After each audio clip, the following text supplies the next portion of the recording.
Assalamualaikum warahmatullahi wabarakatuh.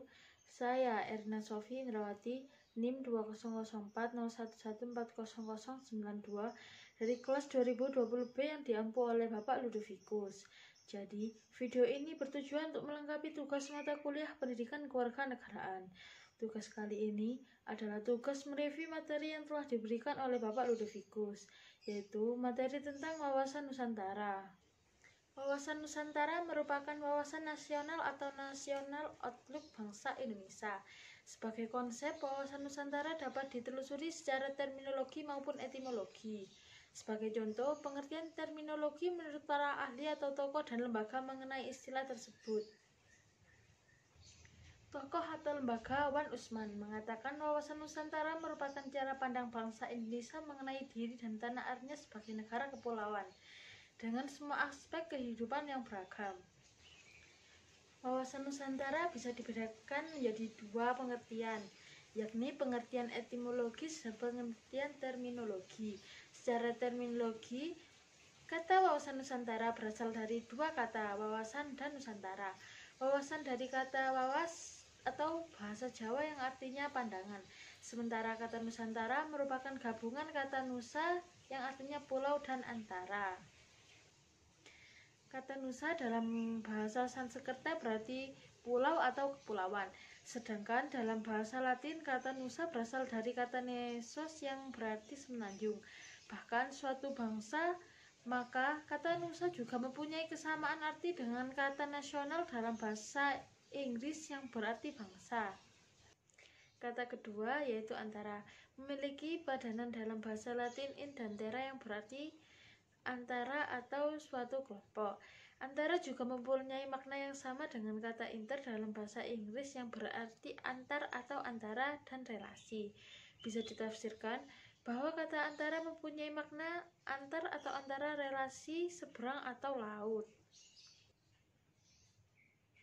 Dari penjabaran tersebut, penggabungan kata Nusa dan antara menjadi kata Nusantara dapat diartikan sebagai kepulauan yang di antara laut atau bangsa yang dihubungkan oleh laut.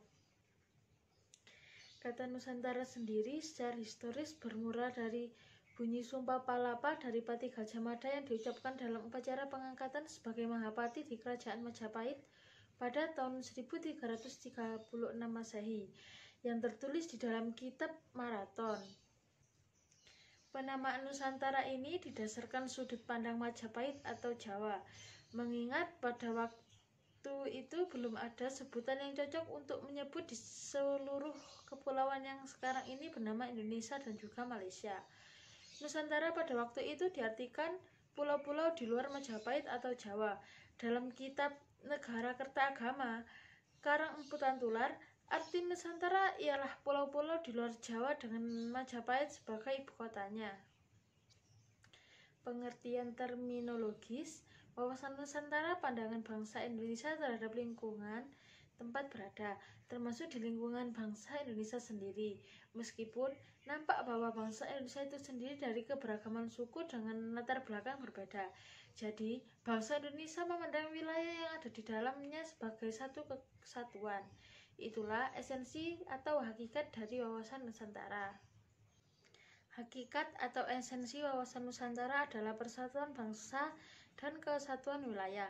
Seperti rumusan wawasan Nusantara dalam YBHN tahun 1998, wawasan Nusantara adalah cara pandang dan sikap bangsa Indonesia mengenai diri dan lingkungannya, dengan mengutamakan persatuan dan kesatuan bangsa serta kesatuan wilayah dalam penyelenggara kehidupan bermasyarakat dan berbangsa. Sumber historis, sosiologis, dan politik tentang wawasan Nusantara. Sumber historis, lahirnya konsepsi wawasan Nusantara bermula dari Perdana Menteri Insinyur Haji Juanda Kertawijaya pada tanggal 13 Desember 1957, mengeluarkan deklarasi yang dikenal sebagai Deklarasi Juanda.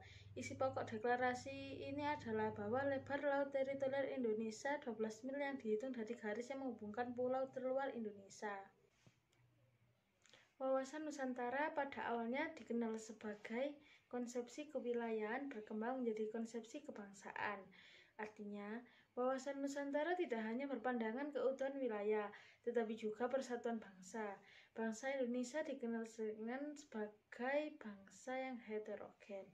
Heterogen bangsa ditandai dengan keragaman suku, agama, ras, dan kebudayaan. Latar belakang sosiologis wawasan Nusantara berdasarkan sejarah. Wawasan Nusantara bermula dari wawasan kewilayahan, berdasar pada kondisi sosial budaya masyarakat Indonesia. Wawasan Nusantara pada awalnya berpandangan akan kesatuan atau keutuhan wilayah diperluas lagi, sebagai pandangan akan persatuan bangsa. Latar belakang politis wawasan Nusantara.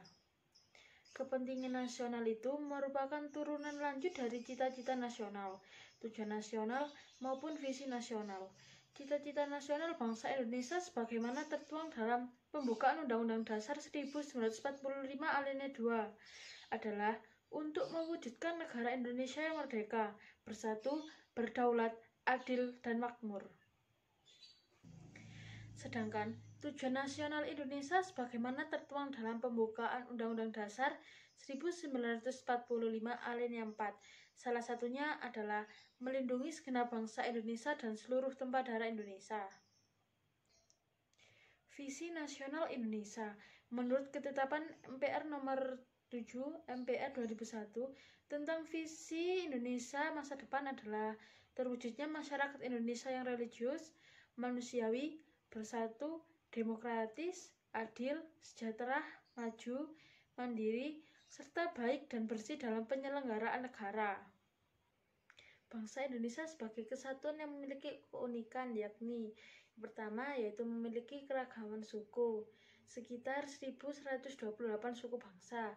Kedua yaitu memiliki jumlah penduduk sekitar 242 juta. 3. Memiliki keragaman ras. 4. Memiliki keragaman budaya.